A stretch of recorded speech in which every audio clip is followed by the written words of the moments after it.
Di sebuah desa kecil yang jauh dari hiruk-pikuk kota, hiduplah seorang wanita bernama Sumiati. Ia seorang janda miskin yang tinggal di rumah sederhana, berdinding kayu yang sudah mulai lapuk termakan usia. Suaminya telah meninggal belasan tahun lalu karena sakit keras, meninggalkan dirinya seorang diri bersama anak sematawayangnya, Sari. Sumiati adalah seorang ibu yang penuh kasih sayang. Setiap hari, ia bekerja serabutan demi memenuhi kebutuhan hidup mereka berdua. Kadang ia menjadi buruh tani, kadang pula mencuci pakaian di rumah-rumah orang kaya di desa sebelah. Semua itu ia lakukan tanpa mengeluh, meskipun tubuhnya lelah dan terkadang harus menahan lapar demi anaknya bisa makan. Sari, anaknya, tumbuh menjadi gadis yang cantik dan cerdas. Sejak kecil, ia tahu bagaimana sulitnya perjuangan ibunya. Ia jarang meminta sesuatu yang berlebihan, cukup baginya bisa bersekolah dan belajar dengan baik. Sumiati selalu berkata padanya, "Nak, ibu ingin kamu sekolah yang tinggi, agar kelak kamu tidak hidup susah seperti ibu." Maka, dengan segala keterbatasan, Sumiati berjuang keras menyekolahkan Sari.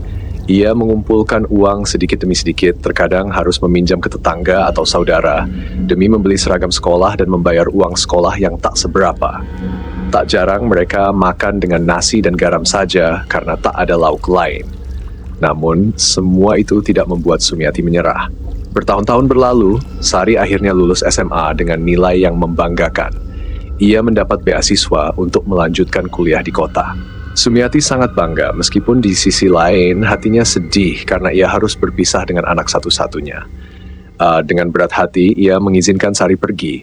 Meski itu berarti ia akan lebih sering merasa kesepian di rumah yang kini hanya dihuni seorang diri. Sumiati bekerja sebagai asisten rumah tangga di rumah seorang juragan kaya di desa sebelah.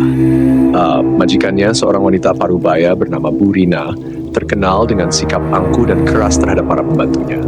Sejak hari pertama bekerja, Sumiati sudah merasakan betapa sulitnya berada di rumah itu. Pekerjaan yang diberikan tak pernah ada habisnya. Dari pagi buta hingga malam, ia harus membersihkan rumah besar itu, mencuci tumpukan pakaian, memasak untuk keluarga majikannya, bahkan seringkali disuruh mengurusi hal-hal yang bukan tugasnya. Dasar pembantu bodoh, masa masak sayur aja keasinan begini? Apa nggak punya lidah? Hardik Bu Rina suatu hari sambil membanting piring ke lantai.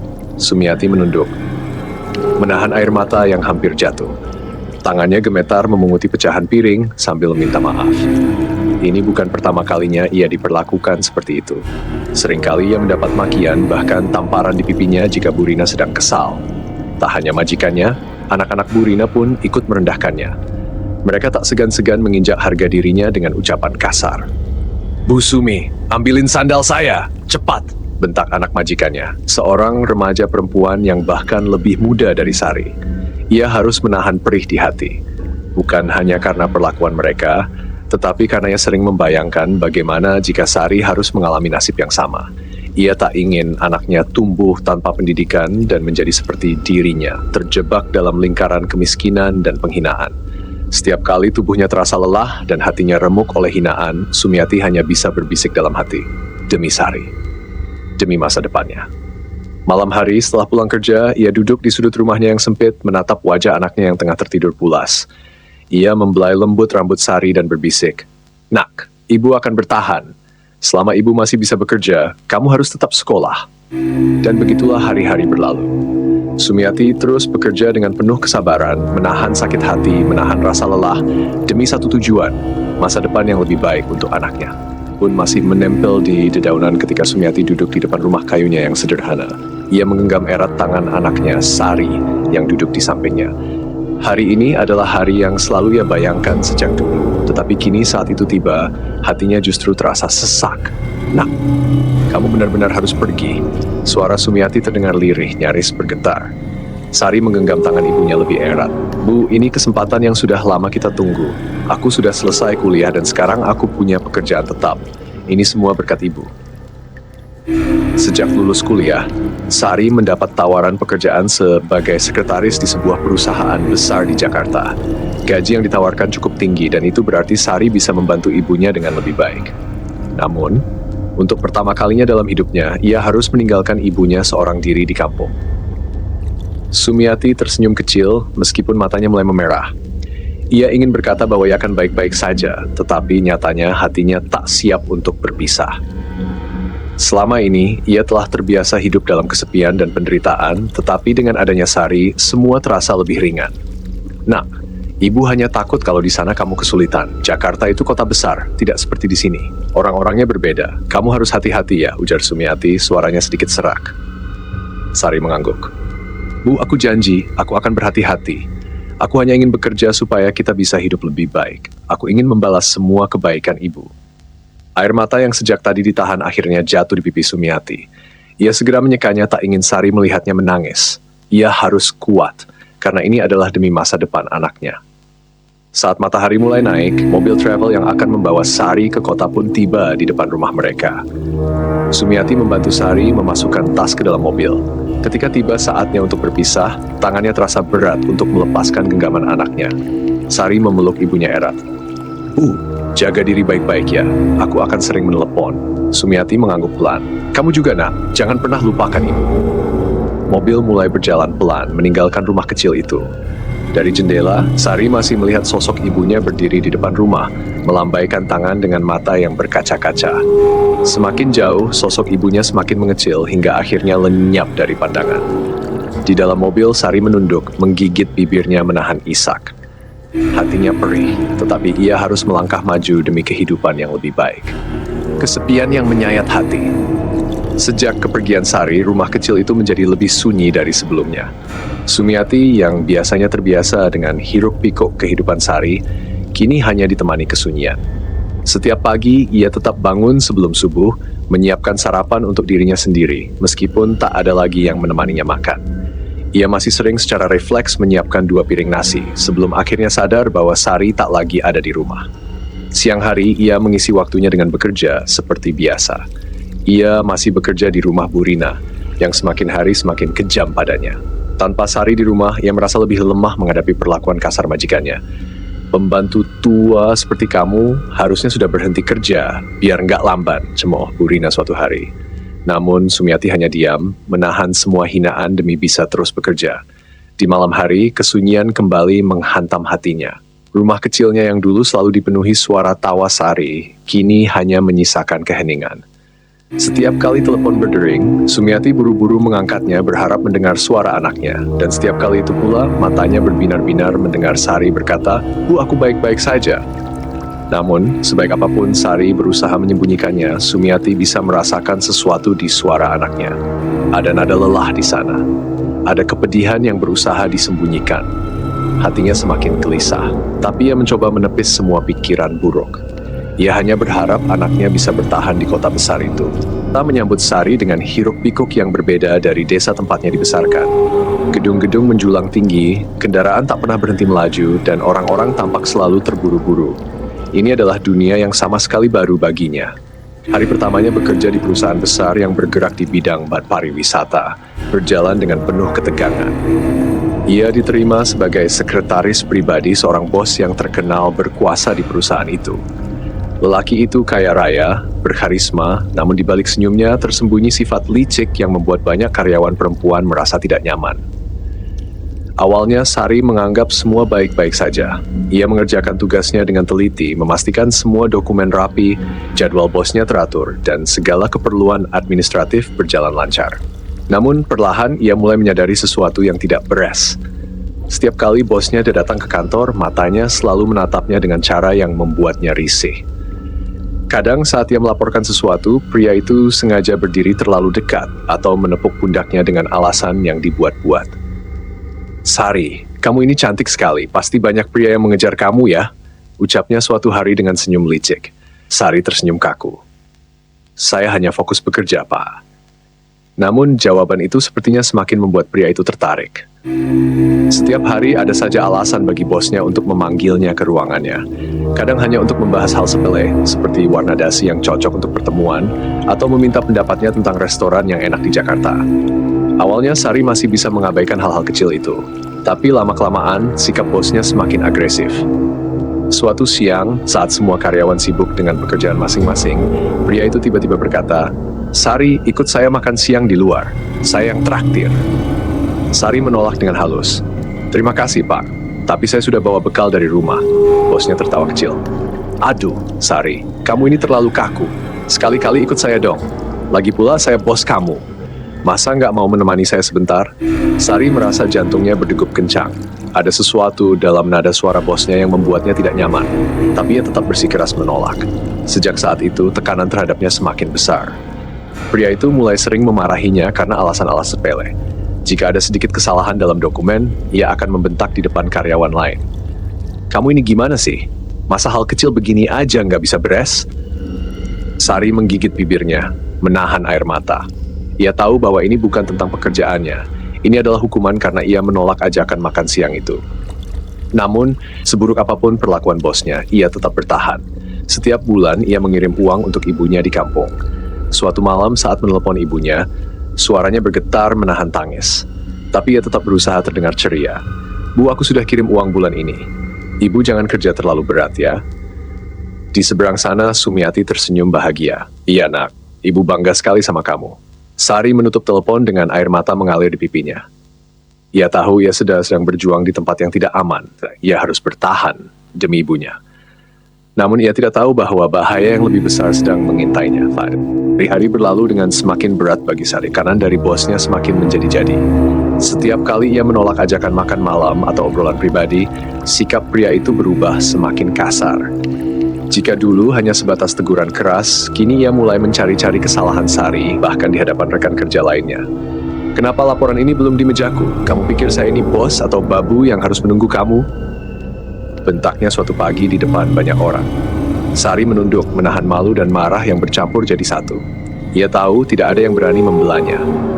Semua orang di kantor tahu siapa bos mereka sebenarnya. Seseorang yang bisa menghancurkan karier siapapun yang berani menentangnya. Malam itu, setelah seharian bekerja dengan tekanan yang luar biasa, Sari baru saja bersiap untuk pulang ketika telepon kantornya berbunyi.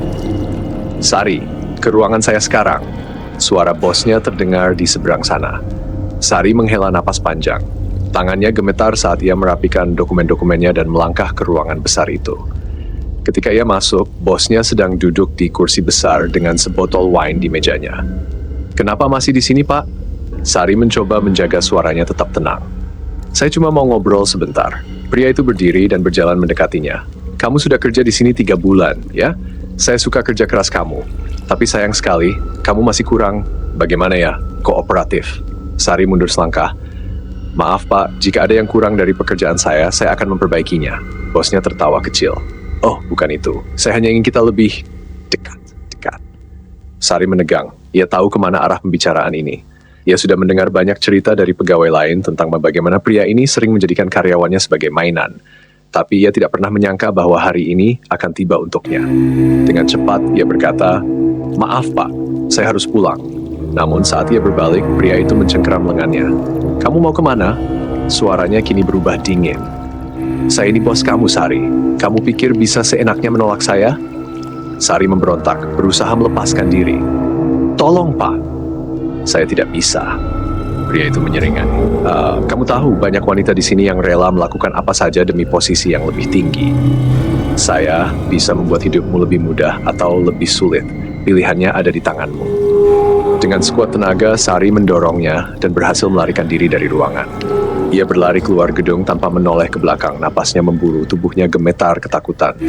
Ia pikir semuanya sudah selesai, ia pikir ia berhasil lolos. Namun, yang tidak ia ketahui, pria itu tidak akan membiarkan segalanya begitu saja. 2 hari setelah kejadian itu, Sari pulang kerja lebih larut dari biasanya. Ia berjalan menyusuri gang sempit menuju kosnya. Perasaan tidak nyaman menyelimuti hatinya. Tiba-tiba sebuah mobil hitam melaju pelan di belakangnya. Ia tidak terlalu memikirkannya, sampai kendaraan itu berhenti tepat di sampingnya. Sebelum ia sempat bereaksi, 2 pria berbadan besar turun dan langsung menariknya ke dalam mobil.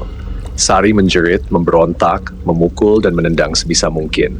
Tapi tangannya dengan cepat dibekap, dan kepalanya dipukul hingga pandangannya kabur. Mobil itu melaju kencang, meninggalkan jalanan yang sepi. Saat kesadarannya mulai kembali, Sari mendapati dirinya berada di sebuah gudang kosong yang gelap dan lembab. Tangannya diikat, tubuhnya terasa lemah. Di depan matanya berdiri bosnya dengan senyum puas. "Saya sudah bilang, Sari, saya bisa membuat hidupmu lebih sulit." Sari merasa jantungnya mencelos. Ia berusaha berteriak, tapi salah satu pria itu menampar wajahnya keras hingga kepalanya terhuyung ke samping. Malam itu, hidup Sari hancur. Masa depannya direnggut oleh mereka yang tak punya hati. Di dalam kegelapan gudang itu, hanya suara isak tangis dan rintihan yang terdengar. Malam-malam di kampung kecil itu terasa semakin sunyi bagi Sumiati. Sudah lebih dari 3 hari ia tidak menerima telepon dari Sari. Biasanya, anaknya selalu menelepon setiap malam menceritakan hari-harinya di kota, meskipun yang terdengar lelah. Kini, tak ada suara ceria itu. Di dapur kecilnya, Sumiati duduk termenung memandangi ponselnya yang tergeletak di atas meja jakayu yang sudah lapuk. Jemarinya bergetar saat mencoba menelepon anaknya sekali lagi. Nomor yang Anda tuju sedang tidak aktif, suaranya semakin bergetar. Nomor yang Anda tuju sedang tidak berada di luar jangkauan. Lagi dan lagi. Hasilnya tetap sama. Nak, kamu di mana? Bisiknya lirih. Matanya mulai berkaca-kaca. Malam itu ia tidak bisa tidur. Ia duduk di teras rumah menatap jalanan sunyi dengan mata nanar. Biasanya setiap kali ia merasa rindu, cukup dengan menelepon Sari, mendengar suara lembutnya, ia sudah merasa tenang.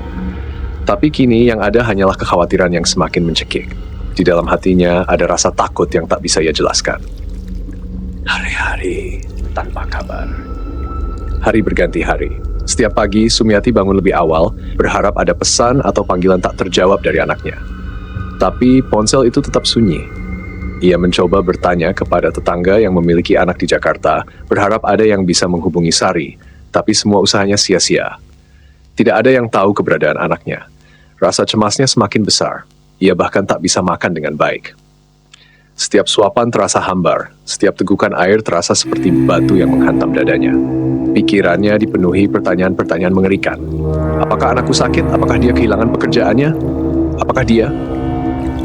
Sumiati menggeleng keras, menolak membiarkan pikirannya melayang ke tempat-tempat gelap itu.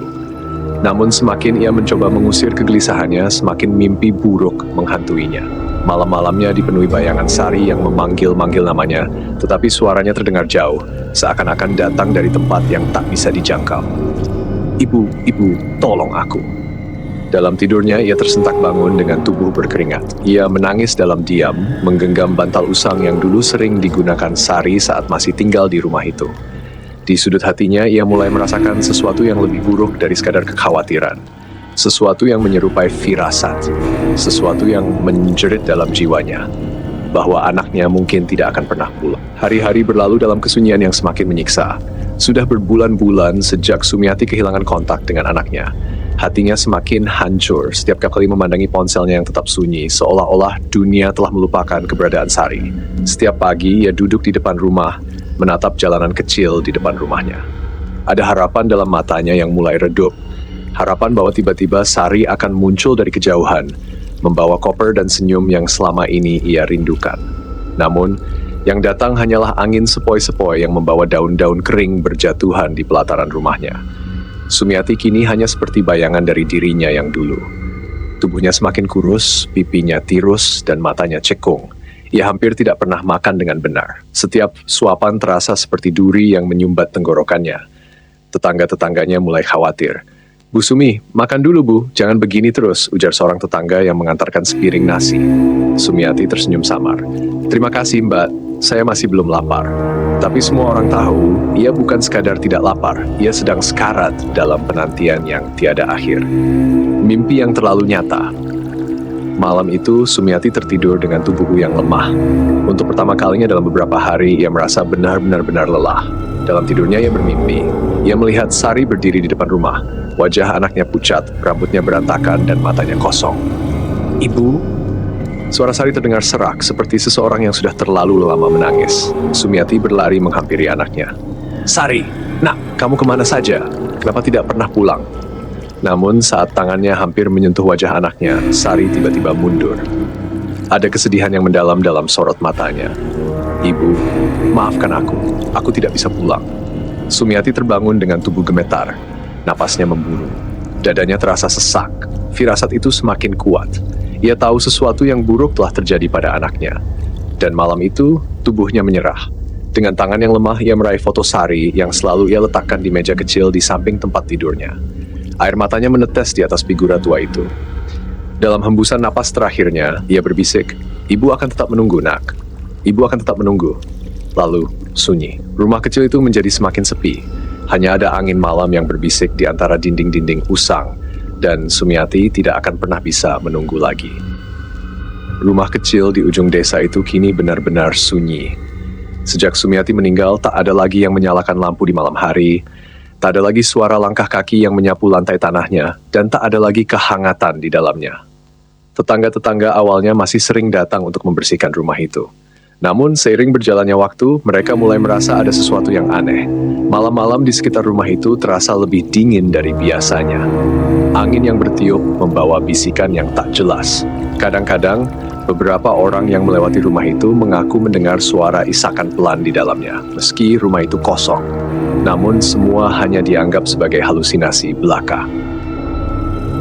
Hingga suatu malam, seorang warga melihat sesuatu yang membuat bulu kuduknya berdiri. Sosok berbungkus kain kafan Pak Darto, seorang petani yang sering pulang larut malam setelah bekerja di sawah, melewati rumah kosong itu dengan langkah santai. Ia sudah terbiasa melewati jalan itu bertahun-tahun. Namun, malam itu berbeda. Saat ia melangkah di depan rumah Sumiati, matanya menangkap sesuatu di teras rumah itu. Sebuah sosok. Sosok yang berdiri diam, terbungkus kain kafan lusuh dengan wajah pucat yang nyaris tak terlihat di bawah sinar remang bulan. Pak Darto tertegun. Kakinya mendadak terasa berat, tubuhnya kaku dan jantungnya berdegup kencang. Ia ingin berlari, tapi tubuhnya seolah membeku di tempat. Pocong itu tidak bergerak, hanya berdiri di sana. Tapi ada sesuatu yang lebih mengerikan. Kepalanya tertunduk sedikit, seakan-akan sedang menatap jalan, menunggu seseorang. Pak Darto mundur perlahan, lalu berlari sekencang mungkin tanpa menoleh ke belakang. Sejak malam itu, kabar mulai menyebar ke seluruh desa. Arwah yang menunggu. Beberapa warga lainnya juga mengaku melihat sosok serupa.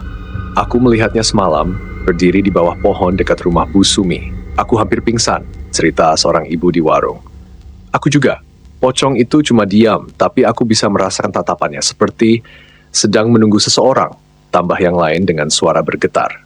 Satu persatu warga mulai menghubungkan kejadian ini dengan kematian Sumiati.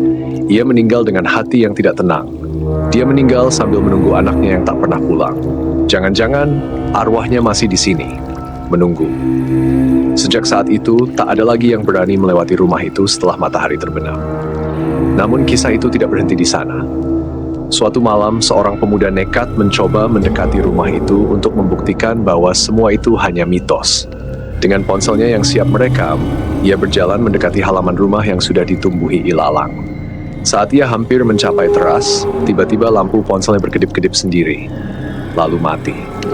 Udara di sekitarnya mendadak terasa lebih berat. Dan saat ia menoleh ke depan, sosok itu sudah berdiri di depannya, hanya berjarak beberapa langkah. Dengan kepala tertunduk, tangan terikat di sisi tubuhnya, dan wajah tanpa ekspresi di balik kain kafan yang kusam. Pemuda itu jatuh terduduk. Sosok itu perlahan mengangkat kepalanya, dan dalam suara yang pelan serak, penuh kesedihan, terdengar bisikan yang membuat darahnya beku. Nak, kapan kamu pulang? Pemuda itu menjerit dan lari terbirit-birit. Sejak saat itu, tak ada lagi yang berani mendekati rumah itu. Karena semua orang tahu arwah Sumiati masih di sana, menunggu dan akan terus menunggu untuk sesuatu yang tidak akan pernah kembali.